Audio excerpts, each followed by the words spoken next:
శ్రీ సాయినాథాయ నమః. శ్రీ సాయి సచ్చరిత్రము 46వ అధ్యాయం. బాబా గయవెళ్ళుట, 2 మేకల కథ. ఈ అధ్యాయములో శ్యామ కాశీ, గయా, ప్రయాగ యాత్రలకు వెళ్ళుట, బాబా ఫోటో రూపమున అతని కంటే ముందే వెళ్ళుట చెప్పెదము. బాబా 2 మేకల పూర్వజన్మ వృత్తాంతమును జ్ఞప్తికి తెచ్చుట కూడా చెప్పుకుందాము. తొలి పలుకు: ఓ సాయి, నీ పాదములు పవిత్రములైనవి. నిన్ను జ్ఞప్తియందుంచుకొనుట మిగుల పావనం. కర్మబంధముల నుండి తప్పించు నీ దర్శనము కూడా మిక్కిలి పావనమైనది. ప్రస్తుతము నీ రూపము అగోచరమైనప్పటికీ భక్తులు నీయందే నమ్మకం ఉంచినచో వారు నీవు సమాధి చెందకముందు చేసిన లీలలను అనుభవించెదరు. నీవు కంటికగపడని చిత్రమైన దారముతో నీ భక్తులను దగ్గర నుండి గాని ఎంతో దూరము నుండి గాని ఈడ్చెదవు. వారిని దయగల తల్లివలే కౌగిలించుకునెదవు.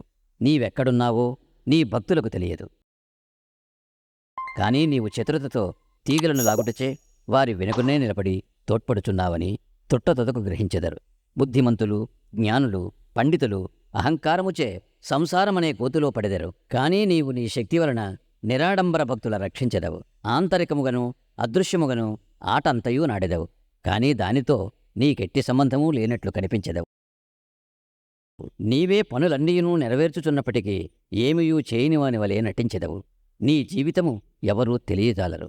కాబట్టి మేము పాపముల నుండి విముక్తి పొందుట ఎట్లన శరీరమును, వాక్కును, మనస్సును నీ పాదములకు అర్పించి నీ నామమునే జపించవలను. నీ భక్తుల కోరికలను నీవు నెరవేర్చెదవు. ఎవరికైతే కోరికలుండవో అట్టివారికి నీవు బ్రహ్మానందమునిచ్చెదవు. నీ మధురమగు నామము జపించుటయే భక్తులకు సులభ సాధనము. ఈ సాధన వల్ల మన పాపములు, రజస్తమో గుణములు నిష్క్రమించును. సాత్విక గుణములు, ధార్మికత్వము ప్రాముఖ్యము వహించును. దీనితో నిత్యానిత్యములకు గల భేదము, నిర్వ్యామోహము, జ్ఞానము లభించును. మనమట్టి సమయమందు గురువునే అనగా ఆత్మనే అనుసంధానము చేసేదము. ఇదియే గురువునకు సర్వస్య శరణాగతి. దీనికి తప్పనిసరి ఒకే గుర్తు: మన మనస్సు నిశ్చలము, శాంతము నగుట. ఈ శరణాగతి గొప్పతనము, భక్తి, జ్ఞానములు విశిష్టమైనవి.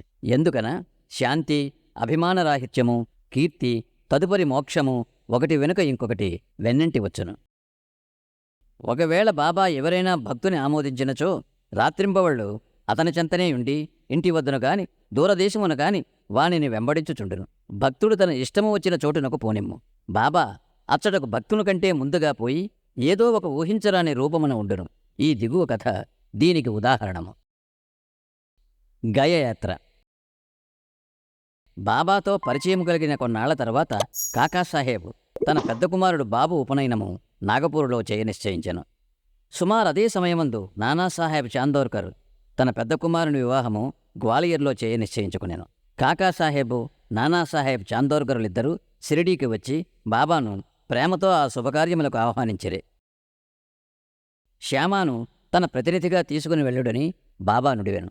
తామే స్వయముగా రావలసినదని బలవంత పెట్టగా బాబా వారికి శ్యామాను తీసుకుని పోవలసినదనియు, కాశీ ప్రయాగయాత్రలు ముగియుసరికి నేను శ్యామా కంటే ముందుగానే గైలో కలుసుకునేదను అని చెప్పాను. ఈ మాటలు గుర్తుంచుకునవలెను. ఏలన అవి బాబా సర్వవ్యాపి అని నిరూపించును. బాబా వద్ద సెలవు పుచ్చుకొని శ్యామ నాగపూరు, గ్వాలియరు పోవనిశ్చయించాను. అతడి నుండి కాశీ, ప్రయాగ, గయా పోవాలను అనుకునేను. అప్పాకోతే అతని వెంట పోవనిశ్చయించాను. వారిరువురూ మొట్టమొదట నాగపూరులో జరుగు ఉపనయనమునకు పోయేరి. కాకాసాహెబ్ దీక్షిత్ శ్యామాకు 200 రూపాయలు ఖర్చుల నిమిత్తము కానుకనిచ్చాను. అచ్చట నుండి గ్వాలియరుకు పెండ్లికి పోయేరి. అచ్చట నానాసాహెబ్ చాందోర్కర్ శ్యామాకు 100 రూపాయలను, అతని బంధువు జటారు 100 రూపాయలను ఇచ్చిరి. అక్కడి నుండి శ్యామ కాశీకి వెళ్ళాను. అచ్చట జటారు యొక్క అందమైన లక్ష్మీనారాయణ మందిరములో అతనికి గొప్ప సత్కారము జరిగాను. అచ్చటి నుండి శ్యామ అయోధ్యకు పోయాను. అచ్చట జటార్ మేనేజరు శ్రీరామ మందిరమునకు ఆహ్వానించి మర్యాద చేశాను. వారు అయోధ్యలో 21 రోజులుండిరి. కాశీలో 2 మాసములుండిరి. అక్కడి నుంచి గైకు పోయిరి. రైలు బండిలో గైలో ప్లేగు గలదని విని కొంచెము చిగాకు పడిరి. రాత్రి గయ స్టేషన్లో దిగి ధర్మశాలలో బస చేసిరి. ఉదయమే గైపండా వచ్చి ఇట్లా నేను, యాత్రికులందరూ బయలుదేరుచున్నారు, మీరు కూడా త్వరపడడు. అచ్చట ప్లేగు గలదా అని శ్యామ ప్రశ్నించాను. లేదని పండా జవాబునిచ్చాను. మీరే స్వయముగా వచ్చి చూచుకొనుడు అనెను. అప్పుడు వారు అతని వెంట వెళ్ళి పండా ఇంటిలో దిగిరి. ఆ ఇల్లు చాలా పెద్దది. పండా ఇచ్చిన బసకు శ్యామ చాలా సంతృప్తి చెందాను. అచ్చట గల బాబా యొక్క అందమైన పెద్ద పటము అతనికి అన్నిటికంటే ఎక్కువ ప్రీతిని కలుగజేశాను. అది ఇంటికి ముందు భాగములో మధ్య అమర్చబడి ఉండెను. దీనిని చూచి శ్యామ మైమరచెను. కాశీ ప్రయాగ యాత్రలు ముగియేసరికి నేను శ్యామ కంటే ముందుగానే గైకి పోయేదను అను బాబా పలుకులను జ్ఞప్తికి తెచ్చుకొనెను. కండ్ల నీరు క్రమ్మెను. శరీరము గగుర్పుడిచాను. గొంతుగా ఆర్చుకొని పోయాను. అతడు వెక్కి వెక్కి ఏడవసాగాను. ఆ పట్టణములో ప్లేగుజాడ్యము గలదని భయపడి ఏడ్చుచున్నాడేమోయని పండా అనుకొనెను. పండాను బాబా పటం ఎక్కడి నుండి తెచ్చేదివని శ్యామ అడిగాను. పండా తన ప్రతినిధులు 200-300 మంది మన్మాడులోనూ పునతాంబేలోనూ గలరనియు, వారు గైకిపోయే యాత్రికుల మంచి చెడ్డలు చూచెదరనియు, వారి వల్ల బాబా కీర్తిని విని బాబా దర్శనము 12 ఏండ్ల క్రిందటే చేసితననియు చెప్పాను. షిరిడీలో శ్యామ ఇంటిలో వేలాడుచున్న బాబా పటమును చూచి దాని నిమ్మని కోరితిననియు, బాబా అనుజ్ఞ పొంది శ్యామ దానిని తనకిచ్చిననియు చెప్పాను. శ్యామ పూర్వము జరిగినదంతయు జ్ఞప్తికి తెచ్చుకొనెను. పూర్వము తనకు పటములిచ్చిన శ్యామాయే ప్రస్తుతము తన ఇంట అతిథిగా నుండుట గ్రహించి పండా మిక్కిలి ఆనందించాను. వారిరువురు ప్రేమానురాగములు అనుభవించి అమితానందమును పొందిరి. శ్యామకు పండా చక్కని రాజలాంఛనములతోడి స్వాగతమిచ్చాను. పండా ధనవంతుడు. అతడు ఒక పల్లకిలో కూర్చుండి శ్యామను ఏనుగుపైన కూర్చుండబెట్టి ఊరేగించాను. అతిథికి తగిన సౌఖ్యములన్నీ నెరవేర్చెను.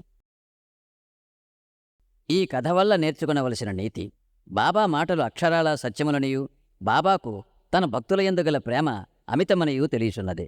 ఇదియే కాక వారికి జంతువులయందు కూడా సమాన ప్రేమయుండెను. వారు వానిలో ఒకరిగా భావించెడివారు. ఈ దిగువ కథ దీనిని వెల్లడించును. 2 మేకల కథ. ఒకనాడు ఉదయము బాబా లెండితోట నుండి తిరిగి వచ్చుచుండెను. మార్గమున మేకల మందను చూచెను. అందులో 2 మేకల మీద బాబా దృష్టిపడెను. బాబా వానిని సమీపించి ప్రేమతో తాకి లాలించి వానిని 32 రూపాయలకు కొనెను. బాబా వైఖరిని చూచి భక్తులు ఆశ్చర్యపడిరి. బాబా మిగులు మోసపోయినని వారనుకొనిరి. ఎందుచేతననగా ఒక్కొక్క మేకను 2 గాని 3 గాని 4 గాని రూపాయలకు కొనవచ్చును. 2 మేకలకు 8 రూపాయలకు హెచ్చు కాదనిరి. బాబాను నిందించిరి. బాబా నెమ్మదిగా ఊరకొనెను. శ్యామ తాత్యాకోతే బాబాను సమాధానము వేడగా, బాబా, నాకు ఇల్లు కాని కుటుంబము కాని లేకుండుట చేత నేను ధనము నిలువ చేయరాదు అనిరి. మరియు బాబా తమ ఖర్చుతోనే 4 సేర్ల శనగపప్పును కొని మేకలకు పెట్టుమని చెప్పిరి. పిదప ఆ మేకలను వారి యజమానికి తిరిగి ఇచ్చివేసి వాని పూర్వ వృత్తాంతము ఈ రీతిగా చెప్పిరి. ఓ శ్యామ, తాత్య, మీరీ బేరములో నేను మోసపోయిదనని అనుకొనుచున్నారు. అట్లు కాదు. వాని కథ వినుడు. గత జన్మలో వారు మానవులు. వారి అదృష్టము కొలది నా జతగాండ్రుగా ఉండేడివారు. వారు ఒకే తల్లి బిడ్డలు. మొదట వారికి ఒకరిపైనొకరికి ప్రేమయుండెను. రాను రాను శత్రువులైరి. పెద్దవాడు సోమరి కాని చిన్నవాడు చురుకైనవాడు. అతడు చాలా ధనము సంపాదించెను. పెద్దవాడు అసూయ చెంది చిన్నవాణిని చంపి వాని ద్రవ్యము అపహరించనంచెను. తమ సోదరత్వమును మరిచి వారిద్దరూ కలహించిరి. అన్న తమ్ముని చంపుటకు పెక్కు పన్నుగడలను పన్నెను. కాని నిష్ప్రయోజనములయ్యను. ఇద్దరూ బద్ధవైరులయ్యిరి. అన్న ఒకనాడు తన సోదరుని బడితితో కొట్టెను. చిన్నవాడు అన్నను గొడ్డలితో నరికెను. ఇద్దరూ అదే స్థలమున చచ్చిపడిరి. వారి కర్మఫలముచే మేకలుగా పుట్టిరి. నా ప్రక్క నుండి పోవుచుండగా వారిని ఆనవాలు పట్టితిని. వారి పూర్వ వృత్తాంతమును జ్ఞప్తికి తెచ్చుకొంటిని. వారి యందు కనికరించి వారికి తిండి పెట్టి కొంత విశ్రాంతి కలుగజేసి ఓదార్చవలనని అనుకుంటిని. అందుచే ఇంత ద్రవ్యమును వ్యయపరిచితిని. అందులోకి మీరు నన్ను దూషించుచున్నారా? నా బేరము మీరిష్టపడకుండుటచే నేను వాని యజమాని వద్దకు తిరిగి పంపివేసి తిని. మేకలపైన కూడా బాబా ప్రేమ ఎట్టిదో చూడుడు. 46వ అధ్యాయము సంపూర్ణము. సద్గురు శ్రీ సాయినాథార్పణమస్తు. శుభం భవతు.